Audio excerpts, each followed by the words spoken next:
aproximadamente las madres de Plaza de Mayo, el equipo de la Fundación, tuvieron como idea la creación de un Centro de Estudios Económicos y Monitoreo de Políticas Públicas, el CEMOP. Hace un año empezamos a funcionar aproximadamente, porque todos entendíamos en este espacio de madres que es muy importante la disputa de ideas en el campo de la economía, que los temas económicos son las bases de muchas, por no decir la gran mayoría, de las disputas políticas. Con esta visión es que también encaramos esta obra. Esta obra que intenta destacar, rescatar, hacer presentes a aquellos pensadores que a lo largo de estos 200 años defendieron uno de los dos proyectos de país que nosotros consideramos que hay en pugna.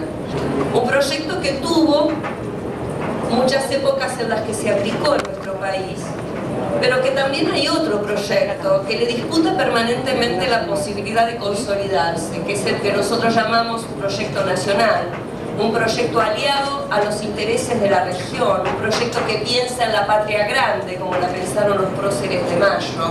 Recuperar qué se pensaba en la economía en cada uno de estos momentos. Esta es esta obra.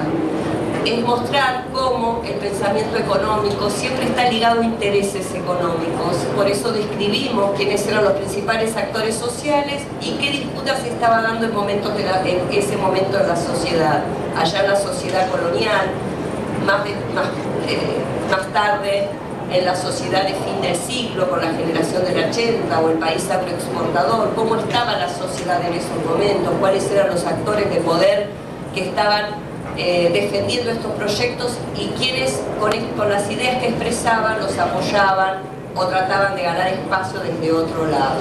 Interesante ver esta relación, ver qué influencia tuvo este pensamiento en nuestros pensadores, y rescatar también de ellos, que por lo menos los que aquí en este primer tomo nosotros reivindicamos o nosotros presentamos, que son Belgrano, Labardén, Moreno y Vieites, fueron ellos no solamente pensadores económicos, fueron comprometidos actores de su tiempo, fueron militantes políticos, fueron guerreros cuando les tocó ir a la guerra de la independencia. Muchos fueron a la cárcel, otros fueron ignorados o repudiados por el establishment de sus épocas, pero todos ellos no dudaron en jugarse por eso que pensaban. Y lo que a mí me llama tanto la atención es esa forma de unir lo que pensaban con la práctica cotidiana de cada uno de ellos. Por último, solo quería leerles las dedicatorias del libro, de este tomo. A las madres de Plaza de Mayo, por escribir con su lucha un nuevo y heroico capítulo de nuestra historia. Y a los patriotas de Mayo, por demostrarnos que sí, que se puede vencer a la dominación. Muchas gracias. Hacer por supuesto la invitación y felicitar al CEMOP esta necesaria, esta interesante, esta imprescindible colección sobre el pensamiento económico de los 200 años de historia, ¿no? Yo creo que sigue siendo, la disyuntiva sigue siendo la misma, ¿no? Liberación o dependencia, aunque parezca épico, aunque parezca utópico. El nuestro es un país cuya historia oficial fue escrita por el primer genocida que tuvo la historia argentina, que fue el general Bartolomé Mitre, y con la ideología que ha dominado la escena, diría, desde Bernardino Rivadavia hasta la aparición de Hipólito Yrigoyen primero y del peronismo después, ¿no? La guerra de la Triple Alianza. Otro hecho puntual, la conquista del desierto, ¿no? Llevada a cabo por Roca, donde la matanza de los pueblos originarios para quedarse con sus tierras, campaña financiada por los apellidos patricios que después vimos durante muchas décadas en nuestra historia y cuya pelea y algunos apellidos todavía resuenan hasta hoy, ¿no? La marcha de este proyecto semicolonial, las concesiones ferroviarias en abanico para poder llevarse todo lo producido a través del puerto de Buenos Aires, los capitales ingleses los bancos ingleses con libre cambio económico, digamos una política anti-latinoamericana dirigida a consolidar el país como una estancia, como se menciona en el libro también, como el taller de Gran Bretaña, ¿no? Por eso me parece que el desafío, y está bueno esto de revisar la historia y de debatir la historia, ¿no? Me parece que este primer libro viene a descorrer el velo de la dominación.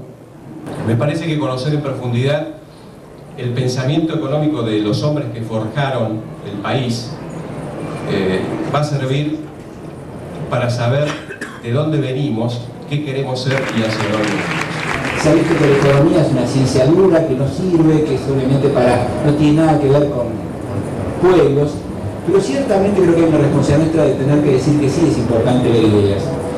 Y otro tema es que para poder poner este tipo de ideas es importante revisar las ideas en una forma crítica, es decir, revisar el hombre ante esa historia y las circunstancias que lo tuvieron en cuenta.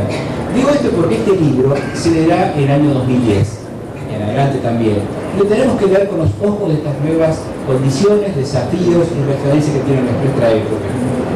Hoy es muy importante hacerlo, porque la referencia al mundo que nos toca vivir es un mundo de cambios, de incertidumbres, de condiciones que también dieron también las condiciones de independencia, con nuevas referencias que tenemos que tomar en cuenta, pero también con un camino recorrido, porque ningún hombre en la historia camina si no tiene paso atrás. Nosotros tenemos que reconocer los pasos detrás de la historia.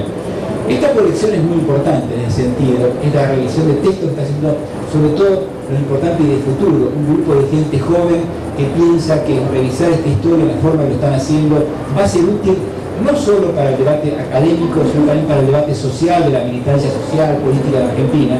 Y esto es muy importante que se rescate a través de este grupo de investigación en el CEMO que está trabajando esta colección, que ya tiene su preparativa de los 10 tomos en el próximo periodo.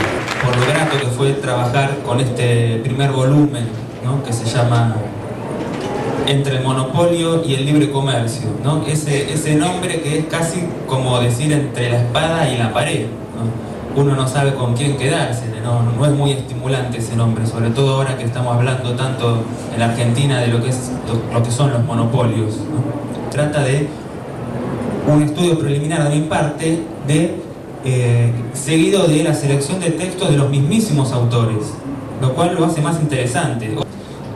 Bueno, resulta que también pensaban, escribían, difundían ideas. Otro elemento que está en relación a esto es qué idea queda o cuál es la lectura que se hace de los pensadores económicos ligados a la Revolución de Mayo, ¿no? A Moreno, a Belgrano.